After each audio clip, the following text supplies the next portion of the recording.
Guys, my name is Vaishnavi Jipkate. तो कल हमने ईस्ट के बारे में पढ़ा था और ईस्ट के थोड़े एक दो पॉइंट हमारे बच गए थे, वो आज हम इस चैप्टर में कंप्लीट इस टॉपिक में या फिर इस वीडियो में कंप्लीट कर रहे हैं। ठीक है, तो देखो ईस्ट क्या होता है।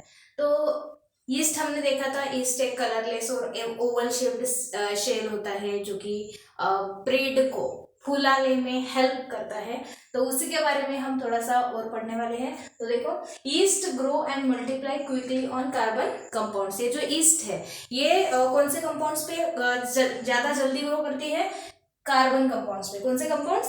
कार्बन कंपाउंड, जैसे कार्बोहाइड्रेट्स, शुगर सॉल्यूशन में भी ये अच्छी तरह से, या फिर ब्रेड पर या फिर राइस पर ये अच्छी तरह से ग्रो करती है। ठीक है, ईस्ट कार्बन कंपाउंड्स पे। ओके, तो ईस्ट जैसे हमने लैक्टोबैसिलाई में लैक्टोबैसिलाई फर्मेंटेशन पढ़ा था, उसी प्रकार उसी टाइप का इसमें भी फर्मेंटेशन होता है, लेकिन इसे हम ईस्ट फर्मेंटेशन होता है कहते हैं।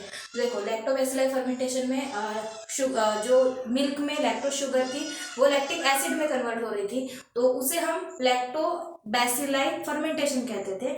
और इसमें क्या हो रहा है ईस्ट में, देखो in the process of obtaining nutrition, yeast cells convert carbohydrates into alcohol and CO2। इसमें भी कन्वर्जन हो रहा है, पर इसमें किसका कन्वर्जन किस में हो रहा है? देखो, इसमें कार्बोहाइड्रेट्स जो है, अपने जो कार्बन कंपाउंड्स है जिस पर ईस्ट ग्रो करती है, वो कार्बन कंपाउंड किस में कन्वर्ट हो रहे हैं? अल्कोहल एंड CO2 में। तो इस प्रोसेस को हम फर्मेंटेशन कहते हैं, या फिर हम ईस्ट फर्मेंटेशन भी कह सकते हैं। समझ में आया?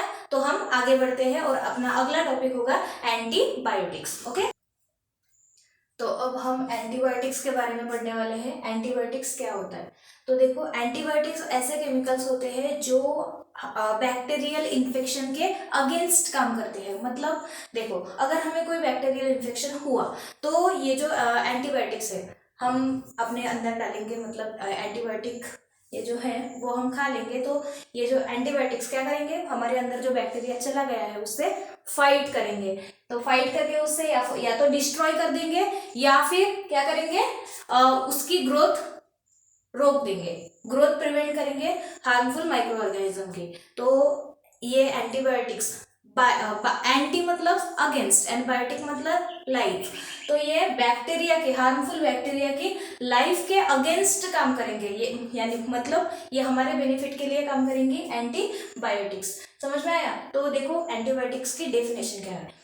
Carbon compounds obtaining from some bacteria and fungi for destroying or preventing the growth of harmful microorganisms is called antibiotics। ये जो एंटीबायोटिक्स है वो हमें कुछ बैक्टीरिया से भी मिलती है, या फिर हम फंगी से ऑब्टेन कर सकते हैं। तो ये एंटीबायोटिक्स का काम क्या होता है?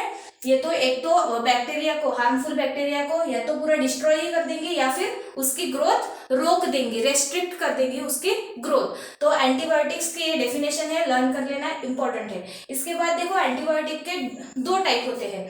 First one is broad spectrum antibiotic and second one is narrow spectrum antibiotic. ठीक है, एंटीबायोटिक्स,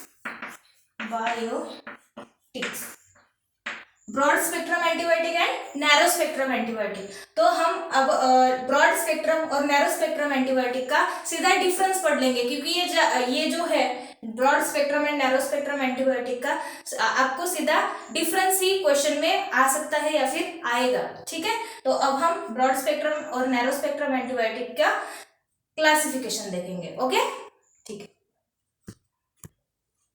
तो अब हम एंटीबायोटिक्स के टाइप्स देखेंगे। ठीक है, first is narrow spectrum antibiotic and second one is first is broad spectrum antibiotic and second one is narrow spectrum antibiotic. ठीक है, तो डिफरेंस देखेंगे। डिफरेंस हमेशा ऐसे बॉक्स में ही लिखना है आपको, और एक एक पॉइंट, जो इसका फर्स्ट पॉइंट और उसका फर्स्ट पॉइंट दोनों ही आमने सामने आने चाहिए। ठीक है, फिर सेकंड फिर थर्ड उसी तरह। तो देखो, ब्रॉड स्पेक्ट्रम एंटीबायोटिक क्या है? Broad spectrum antibiotic, antibiotic are useful against wide variety of bacteria.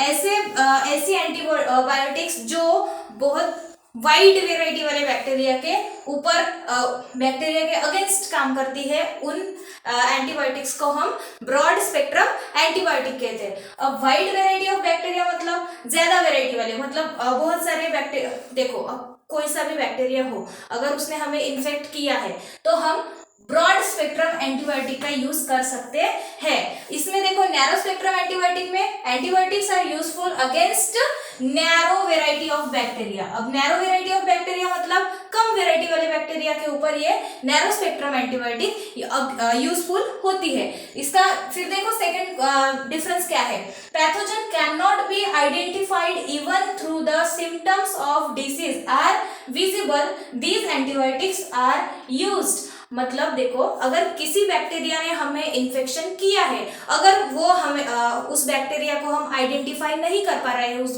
Bacteria को हम पहचान नहीं पा रहे, सिर्फ उसके हमें क्या दिख रहे हैं, सिम्टम्स दिख रहे हैं, मतलब उस बैक्टीरिया ने हमें इन्फेक्ट किया है तो उसके सिर्फ लक्षण दिख रहे हैं हमारे अंदर, तो हम फिर भी ब्रॉड स्पेक्ट्रम एंटीबायोटिक यूज करते हैं। पर नैरो स्पेक्ट्रम एंटीबायोटिक में ऐसा नहीं है। जब हमें बैक्टीरिया डेफिनेटली पता हो कि यही वो बैक्टीरिया है, तभी हम नैरो स्पेक्ट्रम एंटीबायोटिक का यूज कर सकते हैं। अदरवाइज अगर ऐसे ही अंधाधुंध हम इस नैरो स्पेक्ट्रम एंटीबायोटिक्स का यूज नहीं कर सकते। फिर देखो ब्रॉड स्पेक्ट्रम एंटीबायोटिक के कुछ एग्जांपल्स आपकी किताब में दिए हुए हैं, नैरो स्पेक्ट्रम के भी दिए हुए हैं, आपको ये लर्न करने हैं सीधे। देखो ब्रॉड स्पेक्ट्रम एंटीबायोटिक्स के एग्जांपल है एम्पिसिलिन, अमोक्सिसिलिन एंड टेट्रासाइक्लिन। फिर ये जो है वो ब्रॉड स्पेक्ट्रम एंटीबायोटिक्स है। आपको सीधा क्वेश्चन ऐसा आ सकता है कि कुछ आपको ब्रॉड स्पेक्ट्रम एंटीबायोटिक दिए रहेंगे, कुछ आपको नैरो स्पेक्ट्रम एंटीबायोटिक्स दिए रहेंगे और आपको पहचानने को बोलेगा कि कौन से ब्रॉड स्पेक्ट्रम एंटीबायोटिक्स है और कौन से नैरो स्पेक्ट्रम एंटीबायोटिक है। तो आपको इस उसके लिए ये जो नाम है एंटीबायोटिक्स के वो आपको लर्न करने पड़ेंगे, ठीक है। तो नैरो स्पेक्ट्रम एंटीबायोटिक्स के एग्जांपल है penicillin, gentamicin and erythromycin. Okay, तो ये नाम आपको लर्न करने हैं और इसमें हमें एक एंटीबायोटिक्स डिटेल में पढ़नी है, एक एंटीबायोटिक उसका नाम है पेनिसिलिन। तो ये हम अगले टॉपिक में कंप्लीट करेंगे, तब तक के लिए बाय।